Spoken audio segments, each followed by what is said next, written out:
I'm going to say a few things about informed, or better yet, heuristic search. So let's sort of review the goals of informed search. As we have seen at the end of the prior slide presentation on uninformed search, if we use breadth-first search or uniform cost search, we sort of end up visiting nodes that can be depicted as being in concentric circles from the start state. So as I mentioned, they sort of lack a sense of direction. If we want to plan a trip to Jacksonville or somewhere else in Florida, we kind of want to go that way, right? We don't want to go up north. I mean, it's great there. I mean, Minnesota and North Dakota, I mean, they're great, pretty states. But if we want to go somewhere south, then that's where we should go.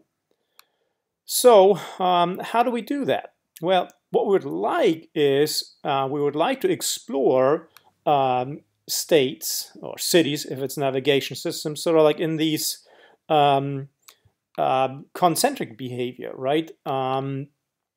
So these ellipses, that's what we want to do. I mean, maybe we sort of end up exploring some states that are a little bit further north, but by and large, we sort of want to go over here. So we have these larger and larger ellipses that we want to explore. So how do we do that? Well, in order to do that, we need to have what is called a heuristic function. And what it does is it estimates the remaining distance if we're working with a map system, with a planning system. There's something to remember, though, and to note that a heuristic function typically goes hand in hand with a cost function. In other words, the metric of the cost function and the metric of the heuristic function have to be the same. You cannot have a cost function that measures kilometers and a heuristic function that measures in minutes. So that's very, very important. So it also means that if you are interested in developing a heuristic function, you kind of have to know a cost function first. All right, so the first thing to do is that, what would be a good cost for the system that I'm developing? And once you have a cost, like again for navigation system, it could be time, it could be distance, it could be other things like prettiness of the ride, avoiding interstates, those sorts of things.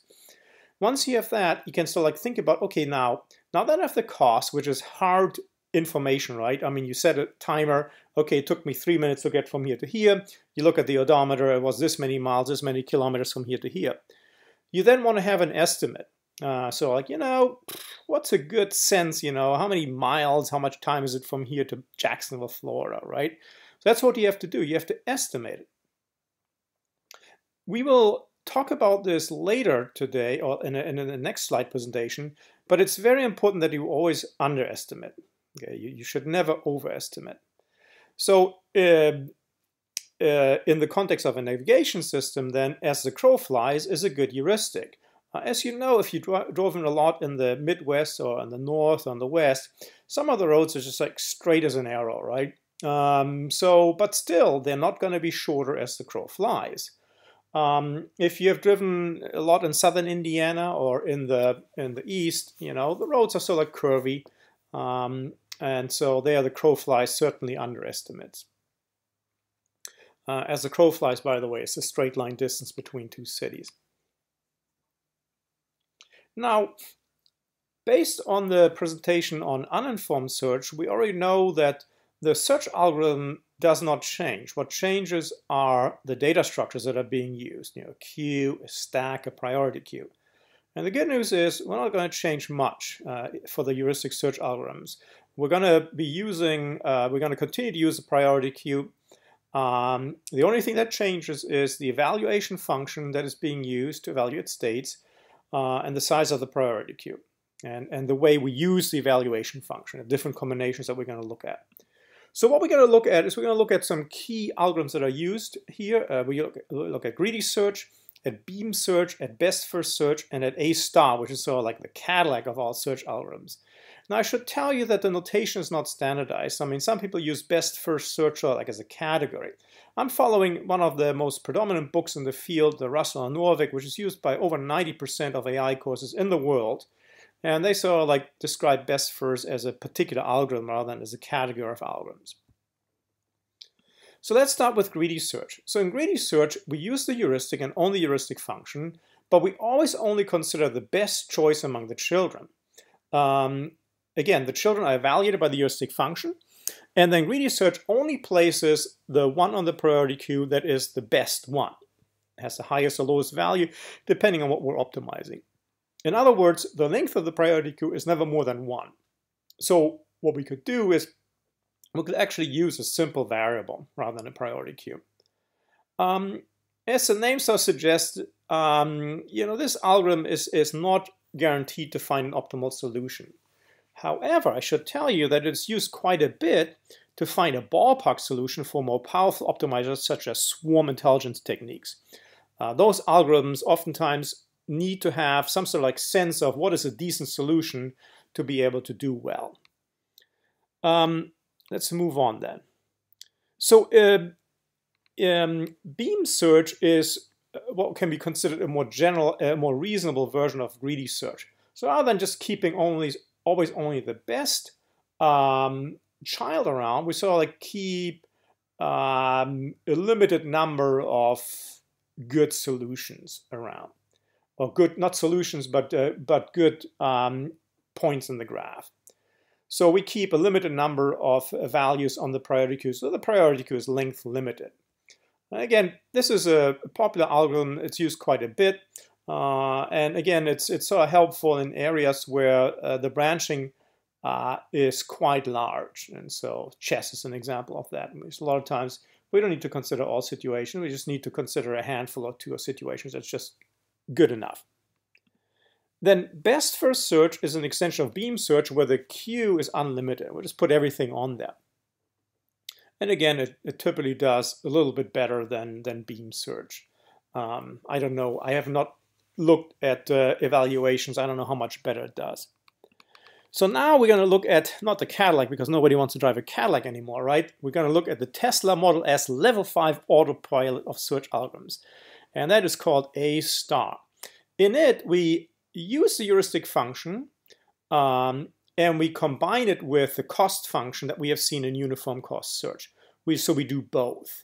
And that sort of like provides a dynamite algorithm that, unlike best first search, is guaranteed to find an optimal solution. All right, so we will look at this algorithm in some detail, but before we do that, we're going to look at best first search and to understand why it doesn't always provide the best solution. So have a look at this map. It's from the Russell and Norvig AI A Modern Approach, 3rd edition. And they use Romania, I think, because hardly anybody knows anything about the geography of Romania, so there are no intuitions associated with it. So there's Arad, which will be eventually our start city, and then there's Bucharest, which will eventually our goal city where we want to go. What you have over here in this graph, you have actual distances between neighboring cities.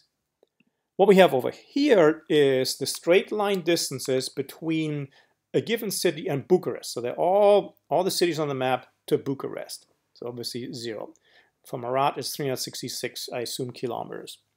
So in this example that is going to follow next, we assume that we want to start in Arad and get to Bucharest, and we will use best first search. And again, in best first search, we only use the information from this table over here. We do not use the information from this graph over here. So what we're going to do is we're going to evaluate Arad, which again has a distance of 366 kilometers, and we place it on our priority queue. Then we start the loop, and we're sort of going to pop off, we dequeue from the priority queue, and there's only one element of it, and it's Arad. So we do that. Then we look at all of its children. We always expand all the children, and we evaluate them. So CBU, Timisoara, Zarind. And so again, there is Zarind, CBU, Timisoara. And we're going to add those to the priority queue. So we're going to have CBU with 253, Timisoara with 329, and Zarind with 375. So the next time we go through our loop, we will dequeue our priority queue, poll it, and we'll get CBU. So we're going to now do the same thing to its children or neighboring cities. Now notice that we are going in cycles here, and that the cycles are not eliminated. I'll say more about that here in just a moment. But let's continue on. So all of these nodes are on the priority queue, and we'll pick the least one, which is Fagaras. And then from Fagaras, we again look at its children, and we can go back to Sibiu, and we can go to Bucharest. And so now it turns out we're actually done because we have found the goal state. So what we'll do is next time around, obviously the value of Bucharest is 0. So when we DQ, we'll sort of say, hey, you know, this is where we want to be. So we're done.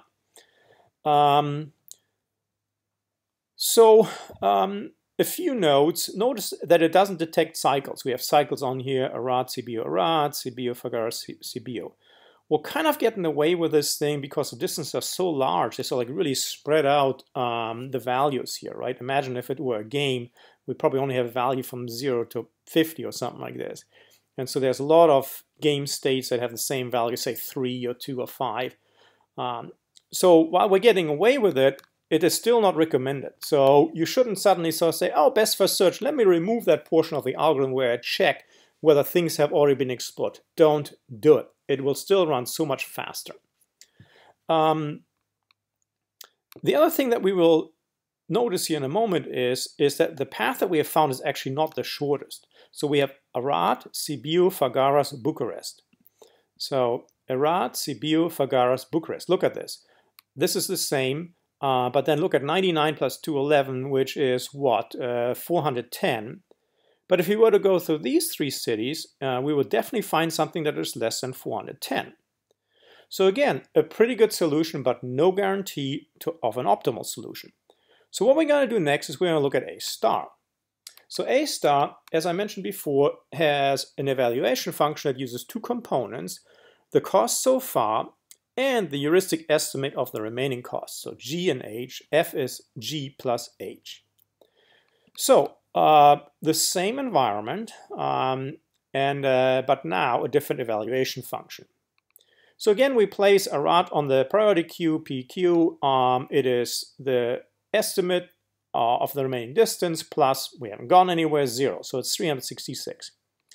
Next time around the loop, we pop it off, we poll it, and then we evaluate Sibiu. So from Arad to Sibiu is 140 kilometers plus the remaining estimate, the estimate of the remaining distance from Sibiu to Bucharest, which is 253. So this gives us 393. Similarly for Timisoara and Zărin. So all these 3 nodes will be put on the priority queue. So when we poll next time, we'll pick the lowest one, which is Sibiu, and so we evaluate it.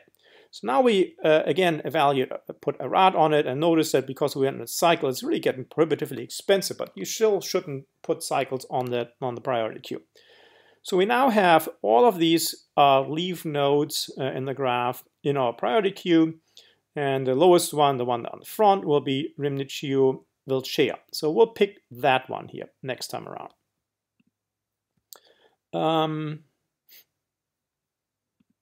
So in Râmniciu Vâlcea, we will now evaluate its children, its neighboring nodes, Craiova, Pitești, and Sibiu, giving us these values over here. But if we look at all the leaf nodes, all the nodes that are on the priority queue, we'll pick Fagaras next. And so from Fagaras, as you remember from best first search, we will now get to Bucharest, and we'll put Bucharest on the priority queue. But look at this thing. The value for Bucharest, or the path from Arad, Sibiu, Fagaras to Bucharest, is 450. But that's not necessary. That's not the minimum. If we look around, we have Pitești is less, and Timisoara and Zărin are both less. And so we're not done yet. I mean, we don't know. I mean, the algorithm doesn't know. Is Pitești perhaps a suburb of Bucharest? Maybe we can get there very quickly, right? And so even Timisoara, Zărin, right? So we will continue on. Even though we have found a solution, we do not know whether it's the fastest one.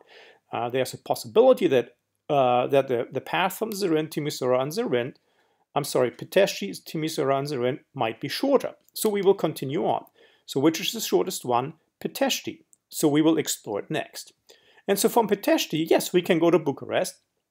And the cost is like this, right? I mean, again, we sort of sum up the path cost from Arad to Bucharest, which is 418. Plus we're there at 0. So notice that is actually a lower value than this one over here through Sibiu and Fagaras. So now interesting things are happening. We are going to, again, all of these nodes, all these leaf nodes are on the priority queue. We continue doing our thing, polling the priority queue, and ta-da, the lowest one is actually this node. So now we have found a solution, and we have found an optimal solution. So think about it. Why is this an optimal solution? Well, if you look at it, this one is higher. We could explore these other ones, but they already have a higher cost. This one already has 447, so it's only going to get worse, right? So we have now proven that yes, I polled from my priority queue, I got the node with the lowest value, and it satisfies the goal condition. So all the other ones are going to be more expensive. So there you have it, A star in detail, a guaranteed solution. I'll talk to you later. Bye.